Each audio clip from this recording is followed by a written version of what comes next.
قرشی رہ سکتا تھا وہاں یا قرشی کا حلیف، کہ اگر تو کسی قرشی نے آپ کو امان دی ہوئی ہے تو آپ رہ سکتے ہیں مکے میں، ورنہ نہیں، یا تیسرے قرشی کا غلام تو ملکیت ہی ہے اس کی، جیسے بھیڑ بکری ہے کسی قرشی کی اسی طرح اس کے غلام ہے۔ یہ 3 کیٹیگریز تھی انسانوں کی مکے میں۔ اسی کو نوٹ کیجئے کہ جو بیچارے غلام تھے وہ سب سے زیادہ ستائے گئے، اس لیے کہ غلاموں کے تو حقوق ہی کوئی نہیں تھے۔ بلال غلام تھے، ابو فقی غلام تھے، زنیرہ ایک کنیز تھی، ان کو جو ماریں پڑی ہیں اس کا آپ کو معلوم ہے۔ حضرت بلال کے ساتھ جو کچھ امیہ ابن خلف نے کیا، کہ جس طریقے سے کہ حیوانوں کی لاشیں جو ہے کھینچ کر گھسیٹ کر لے جائی جاتی ہیں، ان کی گردن میں رسی ڈال کر گھسیٹتے، اسی طریقے سے حضرت بلال کے گردن میں رسی ڈال کر ٹھیک دوپہر کے وقت مکے کی سنگلاخ گلیوں کے اندر گھسیٹا جاتا تھا۔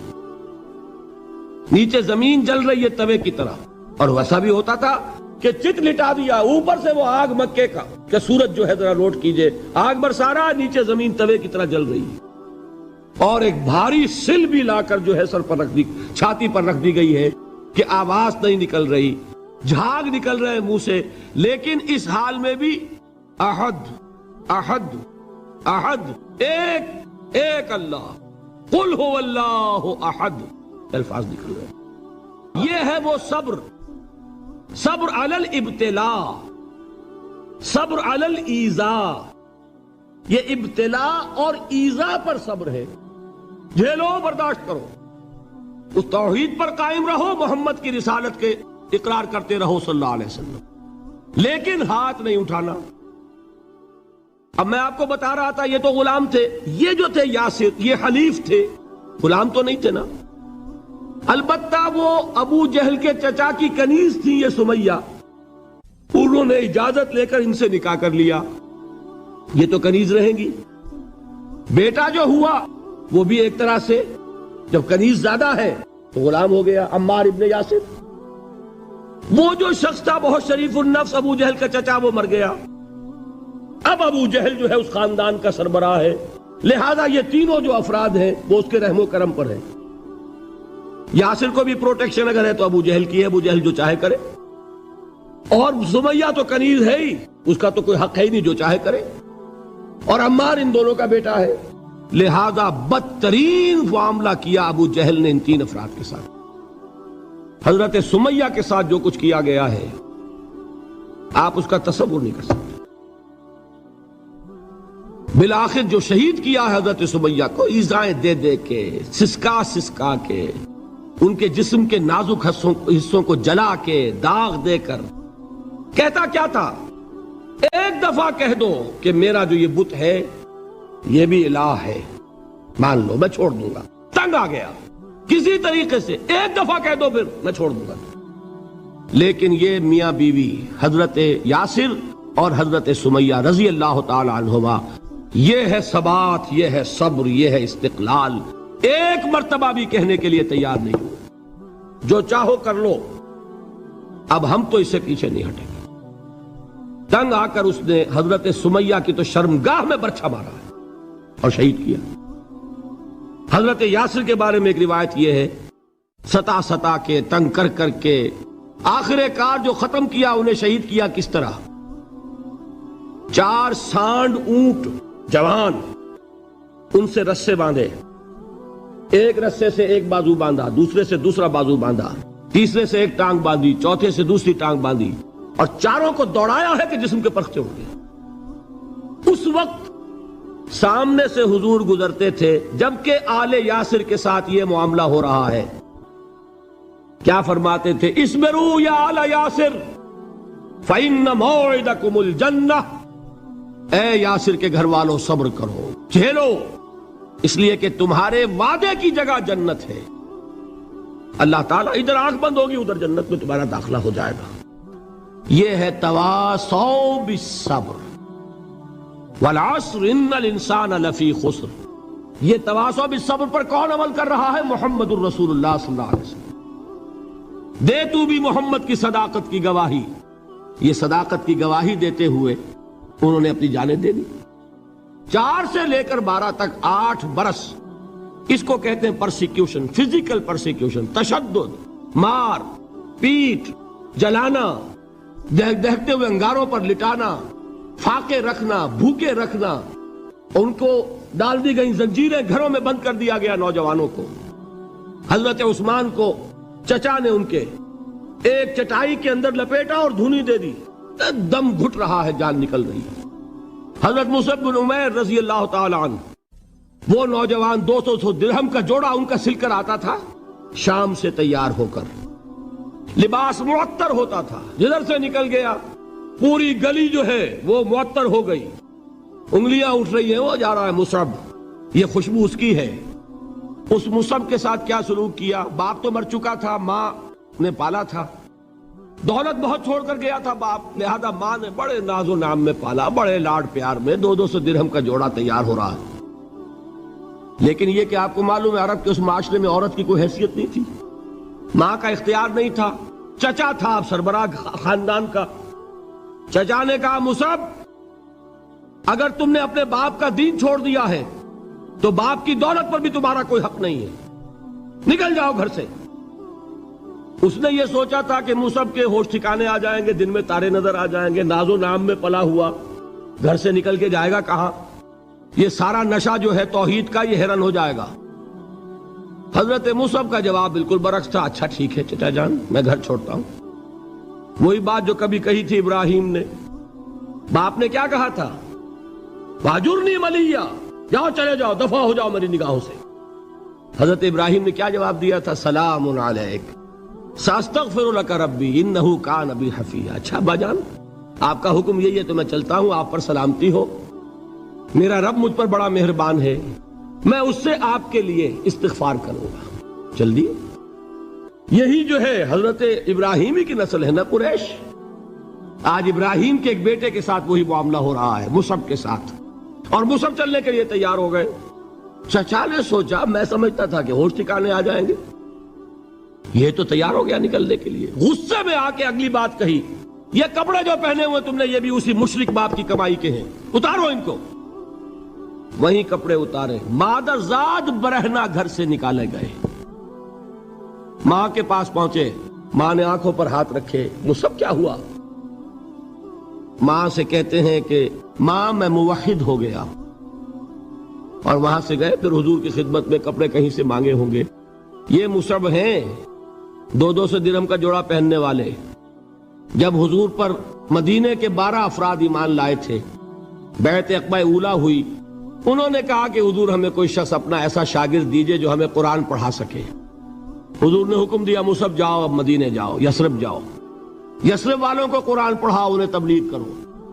مصعب گئے ہیں وہاں، 1 سال کی کمائی 75 افراد لا کر حضور کے جھولی میں اگلے سال ڈال دیے کہ حضور یہ میری 1 سال کی کمائی ہے، 72 مرد 3 عورتیں۔ بہرحال وہ مصعب بن عمیر ہیں جو غزوہ احد میں شہید ہوئے، اور جب شہید ہوئے تو ان کے جسم پر صرف ایک چادر تھی۔ یہی چیزیں ہیں اصل میں کہ جو ہمارے دلوں کو منور کرنے والی ہیں نور ایمان سے۔ وہ علم بردار تھے غزوہ احد میں، جھنڈا مسلمانوں کا ان کے پاس تھا۔ ایک ہاتھ پر ایک شانے پر وار پڑا، ہاتھ کٹ گیا، دوسرے سے تھاما، دوسرے پہ کٹ گیا، اب دونوں حصوں کے بچے ہوئے ٹکڑوں سے جھنڈے کو تھاما، گرنے نہیں دیا، یہاں تک کہ شہید ہو گئے۔ گرے ہیں تو جھنڈا گرا ہے۔ شکل میں حضور سے بہت مشابہ تھے، خبر اڑ گئی کہ محمد شہید ہو گئے صلی اللہ علیہ وسلم۔ یہ مصعب بن عمیر کا واقعہ ہے۔ جب ان کو اب دفن کرنے کا وقت آیا، اور شہید کے لیے کفن جو ہے اس کا وہی لباس ہوتا ہے جو شہادت کے وقت ہو، حضور کے سامنے ایک پرابلم پیش کیا گیا۔ حضور مصعب کے جسم پر تو ایک چادر تھی، اور وہ چادر بھی اتنی چھوٹی ہے، یعنی 2 گز کی چادر بھی نہیں ہے، اس سے اگر سر ڈھانپتے ہیں مصعب کا تو پیر کھل جاتے ہیں، پیر ڈھانپتے ہیں تو سر کھلتا ہے، کیا کریں؟ حضور نے فرمایا سر ڈھانپ دو چادر سے اور پیروں پر گھاس ڈال دو۔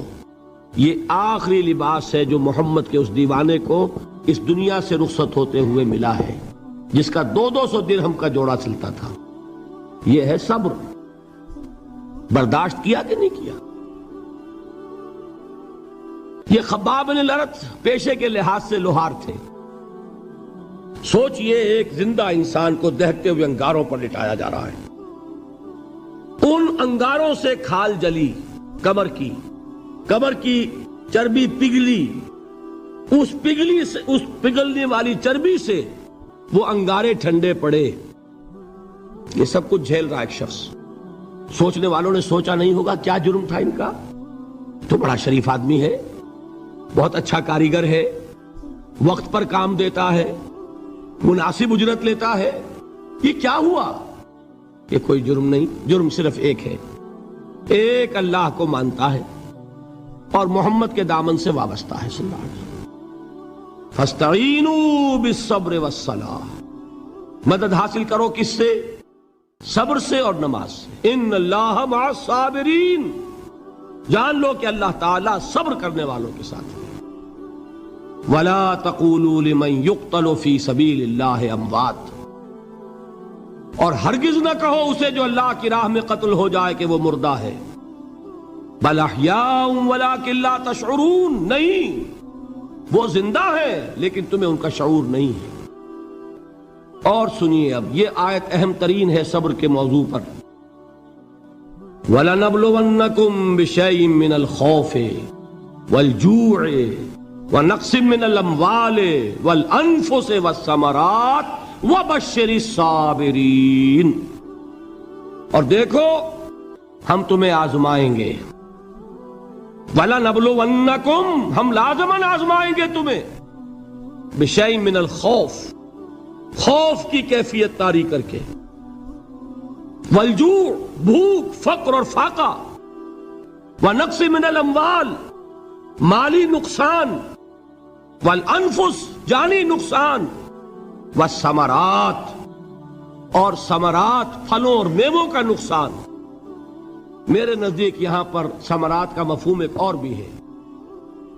ایک تو صاف تھا کھجور کی فصل تیار ہے، غزوہ تبوک جانے کا حکم مل گیا، کون اتارے گا؟ اور کھجور وقت پر اتری نہیں، برباد ہو جائے گی. یہ ہو رہا ہے نا میووں کا نقصان. اور میرے نزدیک یہاں یہ بھی ہے، بسا اوقات بہت سی محنتوں کا نتیجہ انسان دیکھتا ہے کہ ضائع چلا گیا. میں نے 10 سال محنت کی، حاصل کوئی نہیں نکلا. یہ ثمرات کیا ہیں؟ محنتوں کے ثمرات کا ضیاع. کوشش آپ نے کی، قسمت کی خوبی دیکھیے، ٹوٹی کہاں کمن، 2-4 ہاتھ جب کے لبے بام رہ گئے. Be prepared. ایک شاعر کے یہ اشعار ہیں،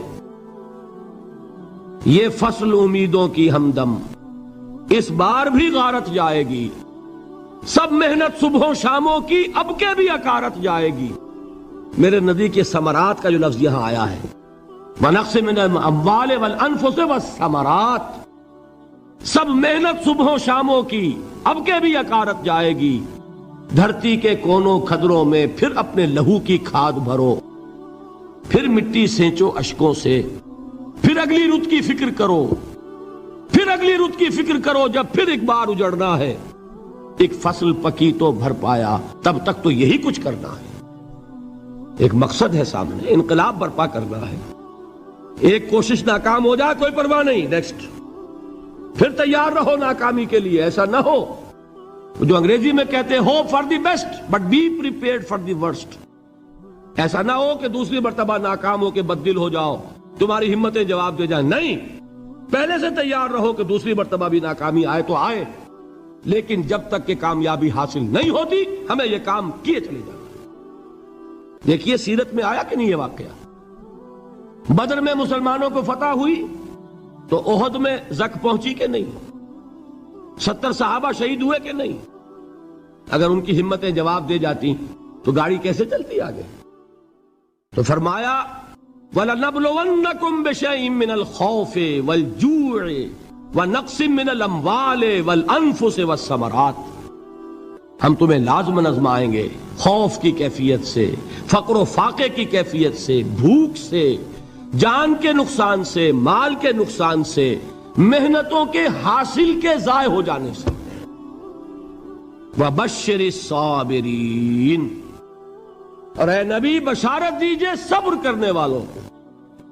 الَّذِينَ إِذَا أَصَابَتْهُمْ مُصِيبَةٌ وہ کہ جب ان پر کوئی تکلیف آئے، کوئی مصیبت آئے، کوئی آزمائش آئے، قالوا انا للہ و انا الیہ راجعون، وہ یہ کہیں کہ ہم اللہ ہی کے ہیں، اللہ ہی کی طرف لوٹ جانا ہے۔ یہ وہی انداز ہے جو میں نے فارسی کا شعر سنایا تھا آپ کو کہ سرے تسلیم خم ہے جو مزاج یار میں آئے۔ وہ ہمارا مولا ہے، ہمارا آقا ہے، اگر اسے یہی منظور ہے تو ہمیں بھی یہی منظور ہے۔ میں نے تسلیم و رضا کی بات کی تھی نا، آپ کو کچھ شعر سنائے تھے، ایک شعر اور سنیے، اور یہ کس کا ہے؟ محمد علی جوہر کا۔ ایک مرتبہ جیل گئے، ان کی ایک بیٹی جوان بیمار ہوئی، فوت ہو گئی، باہر چھوڑا انگریز نے، جاؤ بھائی دفن کر دو بیٹی کو۔ دوسری مرتبہ جیل گئے، دوسری جوان بیٹی اسی مرض میں مبتلا ہوئی۔ اب یہ جیل میں ہے، خبر پہنچی کہ دوسری بیٹی کے اوپر بھی اسی مرض کا حملہ ہوا ہے۔ ایک نظم لکھی ہے جس کا آخری شعر یہ ہے، تیری صحت ہمیں منظور ہے لیکن اس کو نہیں منظور تو پھر ہم کو بھی منظور نہیں۔ یہ ہے، جب تک یہ کیفیت نہ ہو اس میدان میں آدمی ثابت قدم نہیں رہ سکتا کہ میرے رب کو اگر یہ منظور ہے تو یہی مجھے منظور ہے، اور تیری صحت ہمیں چاہیے تو ضرور، لیکن ہمارے رب کو منظور نہیں تو ہمیں بھی منظور۔ راضی برضائے رب، وبشر الصابرین الذین اذا اصابتهم مصیبۃ قالوا انا للہ و انا الیہ راجعون۔ نہ شود نصیب دشمن کے شود ہلاک تیغت، سرے دوستہ سلامت کے تو خنجر آزمائی۔ اولئک علیہم صلوات من ربہم ورحمہ، یہی ہیں وہ لوگ جن پر ان کے رب کی طرف سے عنایتیں ہیں اور رحمتیں ہیں۔ وَأُولَٰئِكَ هُمُ الْمُهْتَدُونَ، اور یہی ہے وہ لوگ جو کامیاب ہونے والے ہیں، ہدایت پانے والے، ہدایت یافتہ۔ وَالصَّابِرِينَ فِي الْبَأْسَاءِ وَالضَّرَّاءِ وَحِينَ الْبَأْسِ، اور صبر کرنے والے، اصل نیکی ان کی ہے، جسمانی تکلیفوں میں صبر کرنے والے، فقر اور فاقے میں صبر کرنے والے، اور جنگ کے وقت صبر کرنے والے۔ اولئک الذین صدقوا واولئک هم المتقون، یہ ہیں وہ لوگ جو صبر کرنے والے ہیں، یہ ہیں جو سچے ہیں، جو اپنے دعوے میں نیکی کے اور ایمان کے صادق ہیں، اور یہی وہ لوگ ہیں جو متقی۔ اللہ تعالیٰ نے کیسے کیسے مسلمانوں سے کہا، مسلمانوں تمہیں زک پہنچی ہے تو انہیں بھی تو پہنچی تھی، ان کے 70 نہیں مارے گئے تھے بدر میں، ان کے حوصلے جو ہیں وہ تو پست نہیں ہوئے، وہ اگلے سال آ گئے تم پر چڑھائی کر کے۔ تم کیوں اتنا برا مان رہے ہو؟ تمہارے دل اتنے زخمی کیوں ہو گئے؟ تمہیں تکلیف پہنچتی ہے تو انہیں بھی پہنچتی ہے۔ اپنی غیرت جو ہے ہمیں ذرا اس کا جائزہ لینا چاہیے۔ لوگ باطل نظریات کے لیے کتنی قربانیاں دے رہے ہیں، لوگ باطل چیزوں کے فروغ کے لیے کتنی محنتیں کر رہے ہیں۔ جیسا کہ میں نے ابھی کہا تھا، اسی غیرت کو چیلنج کرنے کے لیے، ذرا آپ کی حمیت دینی کو جوش دلانے کے لیے، قادیانی نوجوان کتنی تعداد میں اپنے آپ کو دین کے لیے وقف کرتا ہے، اور آپ کتنے نوجوان ہیں جو اپنے آپ کو دین کے لیے وقف کر دیں، اور ہوں وہ کھاتے پیتے گھرانوں کے لوگ۔ یہ نہیں ہے کہ اگر کوئی اور کام نہیں کر سکتا تو پھر یہ ہے کہ وہ دین کے کام میں لگ جائے۔ باصلاحیت لوگ، کھاتے پیتے لوگ، ذہنی استعداد رکھنے والے لوگ، اونچے گھرانوں کے لوگ، وہ وقف کریں اپنے آپ کو دین کے لیے۔ اس کے بغیر کیسے باہر آ جائے گی، کیسے رونق آ جائے گی؟ تو دنیا میں باطل نظریات والے جو ہیں، یہ بات کہی گئی ہے، مسلمانوں تم اگر توحید کے لیے لڑ رہے ہو، دیکھتے نہیں ابو جہل کو، اس نے گردن کٹوائی ہے شرک کے لیے، شرک کے لیے گردن کٹوائے، اور تم توحید کے لیے گردن کٹوانے کو تیار نہ ہو۔ اس نے گردن کٹوائی کہ نہیں کٹوائی؟ اور کس طرح کٹوائی ہے؟ کیونکہ بڑا متکبر قسم کا، فرعون قسم کا شخص تھا، جب گردن کاٹنے لگے تو کہتا ہے ذرا نیچے سے کاٹنا، تاکہ جب تم نیزے کے اوپر چڑھاؤ میرے سر کو تو اونچا نظر آئے، معلوم ہو سردار کا سر ہے۔ وہ بدبخت مرتے ہوئے بھی جو اس کی کیفیت تھی نا، اس کو ذہن میں رکھیے۔ تو یہ لوگوں نے قربانیاں دی، جانیں دی، تو فرمایا اگر تم ان سے زیادہ قربانی نہیں دو گے، یہ نوٹ کر لیجئے اس کو، مجرد اگر حق کو غالب کرنا اللہ کے ذمے ہو تو آنے واحد میں غالب کر دے گا، تمہیں تکلیف ہی دینے کی ضرورت نہیں۔ سمجھ رہے؟ کیا اللہ کے مقابلے میں کوئی باطل کی طاقت ٹھہر سکتی ہے؟ یہ تمہارے ایمان کا امتحان ہے، یہ تمہارے خلوص کی آزمائش ہے، یہ تمہارے امتحان کا ثبوت درکار ہے کہ اللہ تعالیٰ دیکھنا چاہتا ہے تم اس کے لیے اپنی جانیں قربان کرنے کو تیار ہو کہ نہیں، تم اس کے لیے تن من دھن لگانے کو تیار ہو کہ نہیں۔ اور یہ جان لو کہ اگر کفار اور مشرکین اور ملحدین اور باطل نظریات والے وہ جو کچھ قربانیاں اپنے باطل نظریات کے لیے دے رہے ہیں ان سے زیادہ اگر تم نہیں دو گے تو حق غالب نہیں ہوگا۔ انہوں نے جو صبر کیا ہے اپنے باطل نظریات پر، اگر تم اس سے زیادہ صبر کا ثبوت نہیں دو گے اپنے اس حق پر تو حق غالب نہیں ہوگا۔ اس لیے فرمایا یا ایھا الذین آمنوا اصبروا وصابروا، نہ صرف یہ کہ صبر کرو بلکہ صبر میں اپنے دشمنوں سے آگے نکلو، ان کے صبر سے بڑھ کر صبر کرو۔ ورابطوا، مرابطہ کہتے ہیں چوکس رہنا، ہوشیار، پہرا دو، ایسا نہ ہو کہ دشمن جو ہے غفلت میں تمہارے اوپر کوئی حملہ جو ہے کر بیٹھے۔ واتقوا اللہ، اور اللہ کا تقوی اختیار کرو، لعلکم تفلحون، تاکہ تم فلاح پاؤ۔